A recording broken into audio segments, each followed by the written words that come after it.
right, let me just quick check the Brewers' score. Still 9-1, bottom of the fifth. Have you heard of this Miz guy? No. Are the Brewers winning or losing? They're winning. This Miz guy pitched 4 games in the major leagues and made the All-Star team. That's good. He's the Miz, and nobody beats him. Are they close to getting the free George Webb hamburgers? Well, they did that once. Oh, yeah, I know that. I think maybe they've had 4 games in a row. They need 12. It's really not worth it to go and stand in line at a greasy George Webb to get a free, hastily prepared burger. It's just not worth it. We should go to George Webb, though, if people haven't heard I of used to really like George Webb when I was a kid. That's like a very Milwaukee thing. Like, they don't have George Webb anywhere else. No, they don't. They don't. They barely have it here. Was it open 24/7? I believe so, yeah. Yeah, that's pretty cool. All right, now let's watch a movie. I've got a bunch of movies that I've never seen before. None of you know what they are. Every episode I'm going to spring one on you. It might be good, it might be bad. We'll watch it on the old leather couch and then talk about it. Welcome to the basement. Dylan, when I knew you were coming to visit me here in the basement, I thought to myself, we should watch a martial arts movie. Oh. And then I thought, no, I'd rather watch a gymnastics movie. And then I thought, I want to watch both. So that's why we're watching Gymkata. Your enthusiasm is overwhelming. Well, I'm a huge Kurt Thomas fan.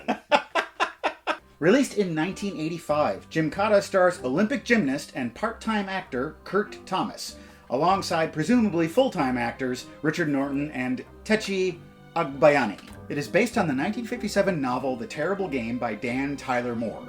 The novel was originally optioned in the early 1960s as a possible action vehicle for Rock Hudson, but it never got off the ground. Unlike Kurt Thomas, who got off the ground and was twirling around in those gymnastics events. And by Olympic gymnast, he just happened to be at the Olympics and knows gymnastics, right?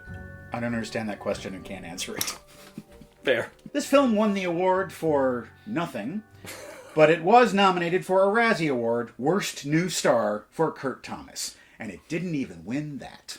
Man, that's rough, isn't it? I mean, usually it's nice to be nominated, but...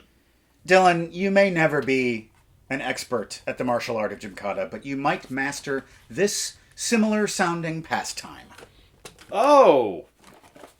Bass kendama. It's the fish, so it's bass. Oh, that makes more sense. Bass. No. Bass. Kendama. It's a cup and ball game, but it's the cup is a fish. Kendama rhymes with Gymkata. Exactly. All right, ready? Oh, I'm gonna need practice. Almost got it. I'm gonna need practice. Is there a trick? Ooh. Well, the trick is Ooh, just this is a fun one. hand-eye coordination. Almost got it. All right, we'll just do a little movie magic here. Ready? Then cut. Whoa! So you slice We that don't have together. the technology. You have the technology. Okay, I'll do it one more time. Ready? Cut to you. Whoa! That's how you do it, friends. It's tempting, Dylan, but I can't be dishonest with the people. Here, let me give it a shot. Ooh, close. It has a nice sound, though. I don't believe that you were able to do that. I am the kendama master! Is that how you spent all of your youth? The pre-internet youth? Just with bass and a ball and a string. That's it. Hours of entertainment. Yep, just you and the George Webb. Playing your ball and cup. Dismount from those uneven parallel bars and stick the landing on the old leather couch with us as we watch Gymkata. 10 out of 10. Not likely. Hi-ya! Roar kata. Gymkata begins with Jonathan Cabot, and he's an amazing gymnast. Ah! What are these horses all about? Well, there's this guy being pursued by a crew of ninjas and this magnificently bearded fellow. His name is Zamir, and this man is involved in some sort of deadly game. All that's happening way over there in Parmestan. You know, that foreign country. Jonathan Cabot, freshly off his recent gymnastics triumph, yay! I done it! Is talking with Paley, who is an agent of the SIA, the Special Intelligence Agency. They need him to do a solid for America using his gymnastic skills. Go to Parmestan and win the game. That has been going on for as long as time existed. If he does this, then the U.S. will be able to build some sort of satellite station there. Look, how do we know somebody else hasn't already gone in there and won the game? How do we know someone hasn't won the game? Jonathan Cabot knows all about the game because his father competed in the game and lost, which means his father is now dead. Well, your father was hampered by a lack of knowledge. Your father was trapped in a box with dirty clothes and he could not get out. To train Jonathan to compete in the game, Pele has hired a crew who are well versed in various physical assets. He's also introduced to his new coach, who is Princess Rubali, an exotic woman. They got someone from the actual Parmesan to help him out. Oh, it's this kind of movie. Oh, we're getting into the kinky stuff already. Well, how does she know what gets me off? Oh, yes, please, more. Oh, I'm in love. Jonathan does all kinds of training exercises.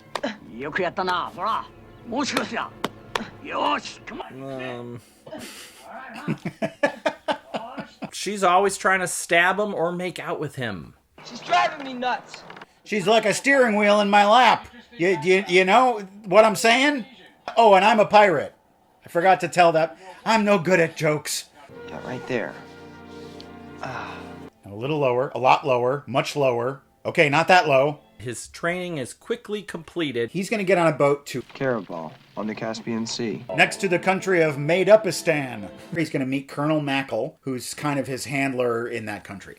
Colonel Mackel's also known as the Stork, because he likes to drop babies down chimneys. He takes them to the local salt mine. This will be your new home.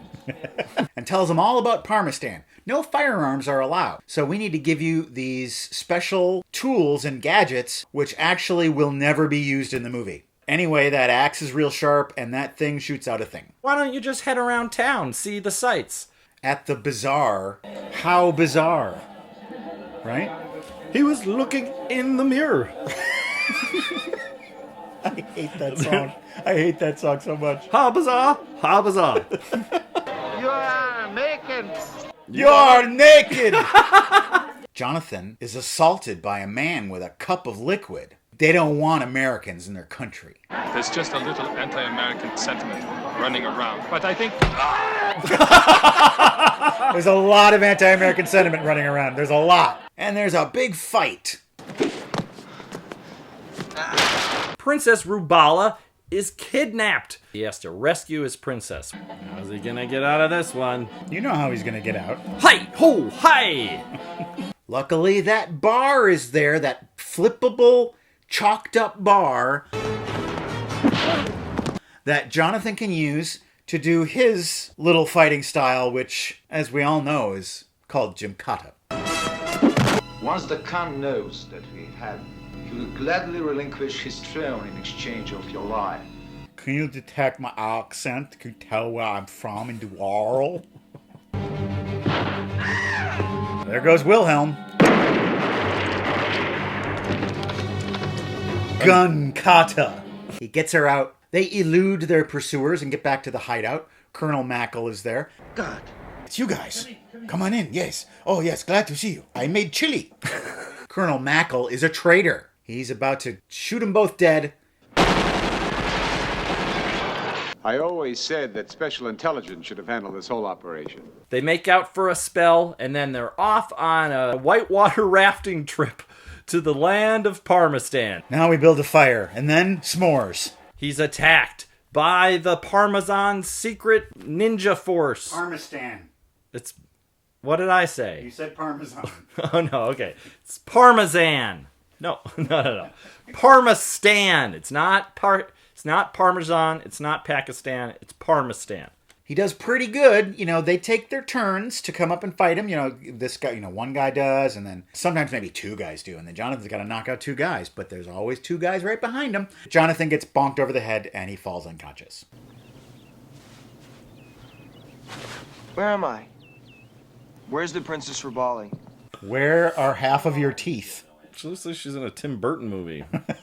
And Zamir is there. Welcome, All outsiders have to compete in this game. The Khan will be presiding over an explanation of the game. Afterwards, a banquet. A banquet, where we will eat many banquet television dinners. There is one thing. More pillows. Fireball Island! I have that game. It's a 3-mile run across the swamp to the second obstacle, a 200-foot rope climb. This is obvious here, but on land itself, it might be easy to get lost. Yeah, dude, totally.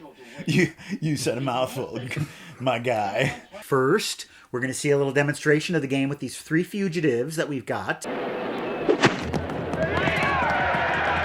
They're pursued by Zamir and his crew, and they all die. Oh, right in the titty. There is a big banquet with entertainment.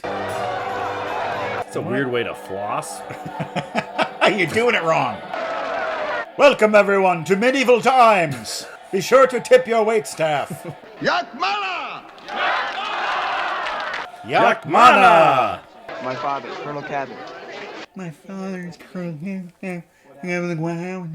A wedding announcement is made. The princess is gonna marry Zamir. Oh no! Jonathan is devastated by this. Can't you see? They say less is more, but sometimes less is less. Yes. Someone arrives late. Gorg. It's Gorg. His name is definitely Gorg. It couldn't be a different name. Yo, Gorg. Forgive my tardiness, Great Khan. I hope I haven't inconvenienced you. But now I'm here to get my Gorg on. His name is Thorg. It's Gorg. Sit down, Gorg. Come on, quit being such a Gorg. He's an impressive piece of beef, and he's competing in the game as well. Jonathan recognizes him. Jonathan Cabot. I've admired you since Munich. This guy is like the fanboy. I saw you in the 80 Olympics. Zamir can tell that Jonathan has eyes for Rubali, and he tries to intimidate him.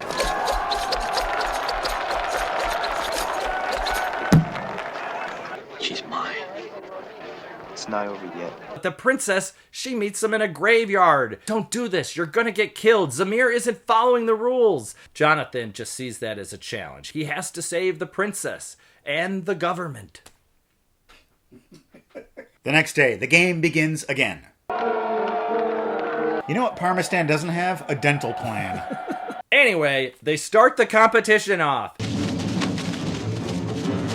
All right, they've made it through the corn maze successfully. Zamir is supposed to wait until this old man, I don't know his name.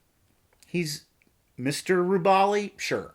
He's supposed to tell Zamir when he can go. But Zamir cheats. He goes early. That's not the way the game is played. Semaphore. Hi! Gorg turns on one of his competitors. Don't do it, Gog. And kills him. That's how he intends to win the game, by playing dirty. The finish line for you is right here, Cabot. Out of the way, Thorg. Is his name Thorg? Gorg, fine, his name is actually Thorg.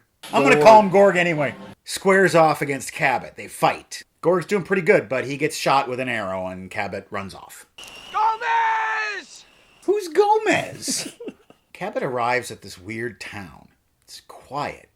There's a goat there. Hi there, Jonathan. But what he doesn't know is that this is a town filled with maniacs. I just saw the funniest thing on YouTube. This is an obstacle. This nutty guy jumps out. He attacks Cabot.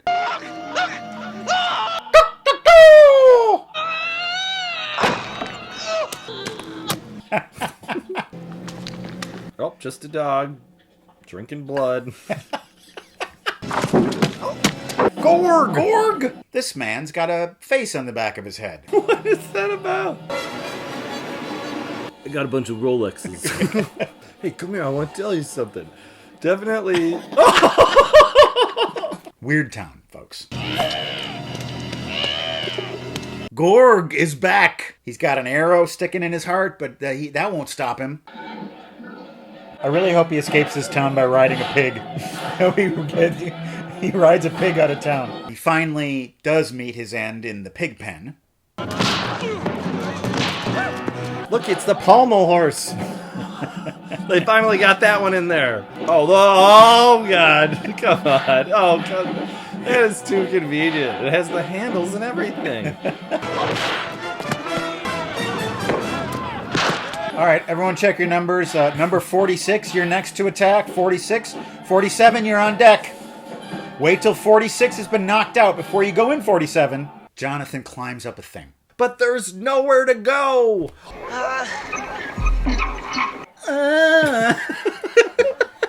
Then one of those ninjas lends him a helping hand. What? He's got no choice but to accept it. He's hauled up onto the roof, and that man is none other than Dad!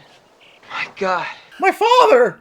He's alive! I was cut down trying to cross the gorge, and one of those ropes, trees along the way, broke my fall. I got this useless arm out of it. Zymir's men captured me. And I got IBS, something fierce. It's just, every time I go to the bathroom, it's hell. You never know. And I got this arrow in my back, and I'm gonna feel that every morning. Jump, you fools! Who said that? And that leads to a final confrontation between Zamir. And Cabot. Kata. But Jonathan is too good at Gymkata.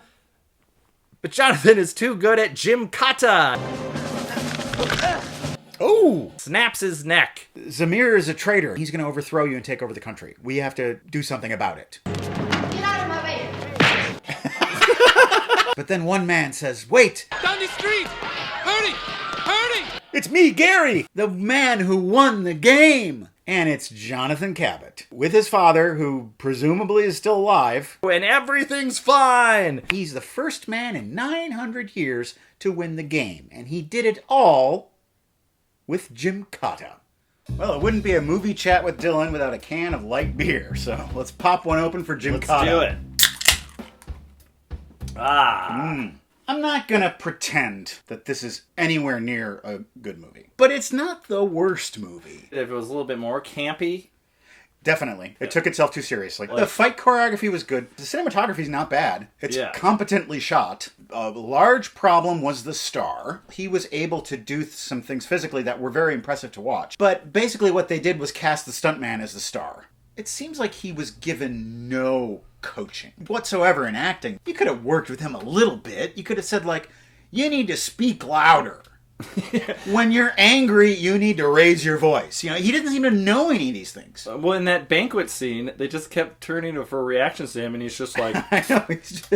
like he was hanging out on set. And then you think, well, why are you doing this? Why are you cutting to so many close-ups of him when he's not giving the camera anything? It reminded me a tiny bit of Hercules in New York that we watched, where it was just a vehicle for this guy to do a bunch of flips and stuff. I think more shirtless scenes would have added to it.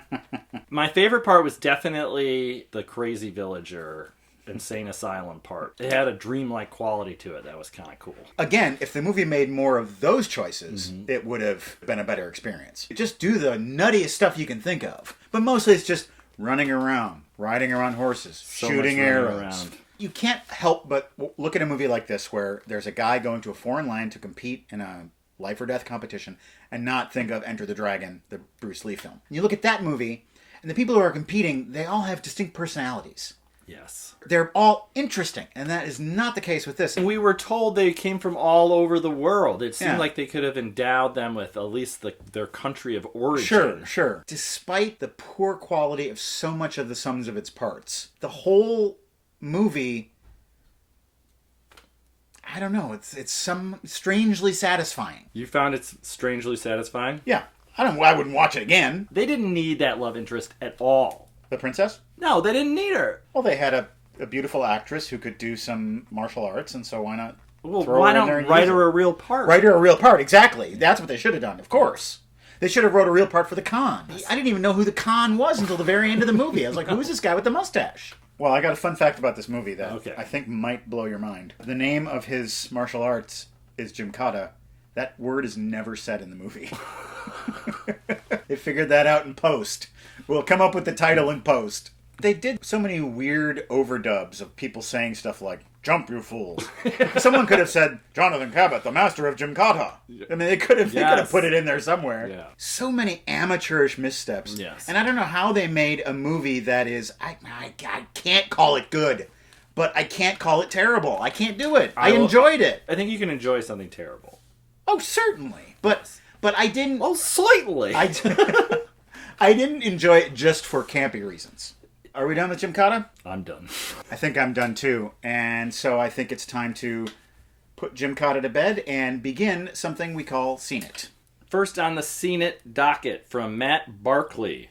Would Fear and Loathing in Las Vegas count as a journalism movie? I think so. Journalism is sort of the reason why they're there. Because it's about Hunter S. Thompson, who was a journalist. Yeah, and he was covering this automobile race. He's an interesting guy. He was almost like an essayist or wrote memoirs. That's why he calls it gonzo journalism, because it's a non-traditional, and he inserts himself into the narrative. Yes. Like Michael Moore would do later, and like Werner Herzog does in a lot of his documentaries.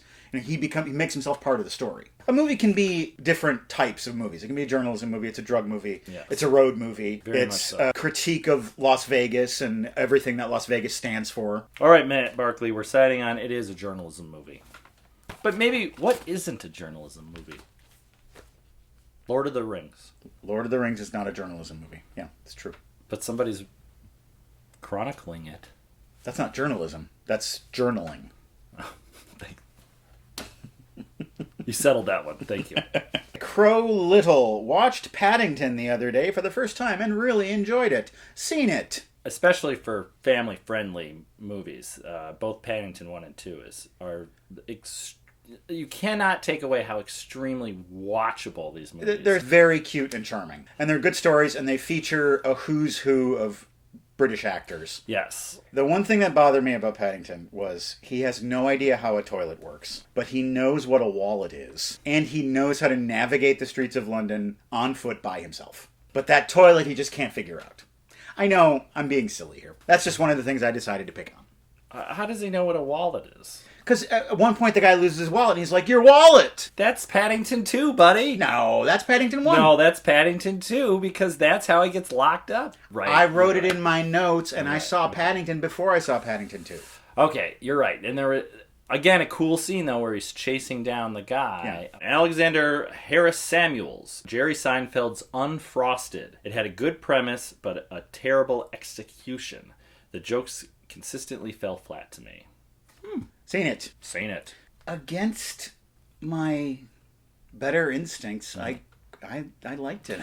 I got a lot of good laughs out of it. There are a lot of jokes that do fall flat, of course. The first thing that this movie has going for it is that absolutely everyone is in it. Anyone who's involved in comedy today has a bit part in this movie. So if you get bored by the plot, you can just play Spot the Comedian. Yeah. There's that guy from The Daily Show. There's that guy from 30 Rock. There's the 10th SNL cast member that I've seen so far. Yes. Oh, Peter Dinklage. And when you stop expecting the movie to be good, it turns out to be not half bad.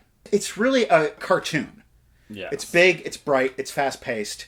It's a riff on cereal and pop culture and 60s stuff. And that's what I thought at first. I thought, this is like a cartoon. But really, it's more like a comic strip. Like a 4-panel comic strip. Setup, punchline, done. Next scene. Setup, punchline, next scene. Unfrosted. Didn't think I'd like it. I thought I would hate it. And it was a nice surprise. Couraging. I have quoted the movie Babes, "That'll do, pig, that'll do," for almost a decade at work when I finish a task. Seen it. Not only seen it, this could be in my top 3 favorites ever. Wow. And I've rewatched it 10 times and I like it. And I think it's all because of that last scene. Uh-huh. It's the sheepdog competition, and everyone is laughing at Farmer Hoggett. And you see Mother Hoggett, right, who is watching on TV, and she's mortified. And so everyone is laughing, and he's crazy, and he found a loophole in the rules, and it's all going to go terrible. And then it's just silence. And Babe talks to the sheep, and because he's a nice little pig, and they do this perfect routine, and then it... like explosion of happiness and everything changes and it's like believe it. Yeah. So that's why I like that movie. You can be a misfit, but you can still be great at what you're unfit to do. You have to love it. Gotta love it. Oh my God, it's so sad too in the duck. Oh man. Well, one thing that you'll love is our website, welcometothebasementshow.com. You can see our entire catalog of episodes. Animated films, action movies, dramas, classics, schlock like Gymkata. It's all there. And there are also PayPal donation buttons that if you appreciate the work we do here in the basement, you can give us a little bit to support our work. It's important work, Dylan. It's super, and the rent here is outrageous in the basement. Dylan will be back for unboxing next week. We got a couple things to open and a couple of surprises, so you should join us for that. And right now, take a look at this.